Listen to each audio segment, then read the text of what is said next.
मैं उन लोगों से मिलने वाला हूँ जो यहाँ जीने का तरीका जानते हैं और उनकी कुछ तकनीकें भी सीखने वाला हूँ। एक याक हमारी जिंदगी कैसे बचा सकता है और ऐसी चीजें खाते हैं जिन्हें खाने के बारे में हम सोच भी नहीं सकते। पर इस सब के लिए मुझे पार करना होगा खतरनाक सायन पहाड़ों को।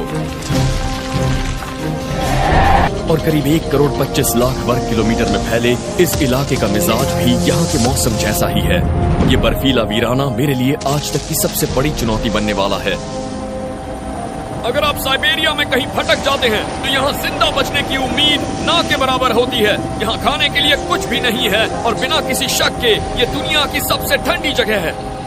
मुझे सायन पहाड़ों पर उतारा जाएगा और ये पहाड़ बर्फ से ढकी चोटियों की बेहद खतरनाक श्रृंखला है। मेरे और मेरे पिकअप पॉइंट के बीच ये पहाड़ एक रुकावट है। मेरे पास कुछ जरूरत की बुनियादी चीजें हैं और मेरी कैमरा टीम मेरे साथ होगी।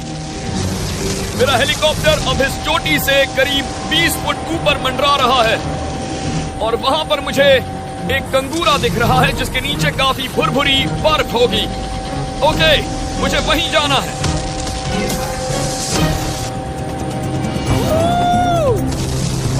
इस ऊंचाई पर अगर कोई गलती हुई तो मेरे पैर या रीढ़ की हड्डी टूट सकती है। मुझे नीचे लुढ़कते हुए अपने शरीर को अच्छी तरह से समेट कर रखना होगा।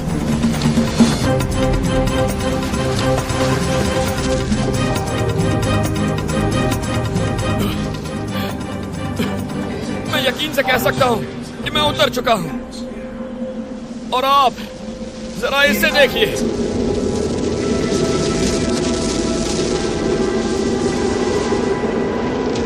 मैंने आज से पहले इतनी ठंड कभी महसूस नहीं की है। इस ठंड में तो जैसे मेरी हड्डियां भी कांप रही हैं। तापमान -30 के नीचे हो। यहाँ की ठंड बहुत जबरदस्त है। ऐसा लगता है जैसे ये त्वचा को छील रही हो। यहाँ हाल ये है कि अगर नाक से कुछ निकलता भी है तो वो जम जाता है। इस बात में कोई शक ही नहीं है कि यहाँ रहने वाले जीव बड़े ही असाधारण हैं। मैं जिस हवा में सांस ले रहा हूँ वो भी बहुत ठंडी है और जैसे ही तापमान -40 के नीचे जाता है हमारे फेफड़ों में बर्फ के क्रिस्टल्स बनने लगते हैं और मुंह से खून आने लगता है। फेफड़ों को अगर फ्रॉस्ट बाइट हुआ तो फिर मौत तय है। साइबेरिया दुनिया की सबसे खतरनाक और ठंडी जगहों में से एक है और यहाँ का तापमान इस ऊंचाई की वजह से और भी कम है। साथ में ये हवा भी चल रही है। हवा ज्यादा तेज नहीं है लेकिन ये हर जगह पहुंच रही है। अब मुझे जल्द से जल्द नीचे घाटी में पहुंचने की कोशिश करनी होगी। अगर आप 24 घंटों के अंदर एक जमी हुई लाश नहीं बनना चाहते तो आपको लगातार चलते रहना होगा। घाटी की तलहटी पर भी हवा है लेकिन ये उतनी खतरनाक नहीं है जितनी ऊपर थी।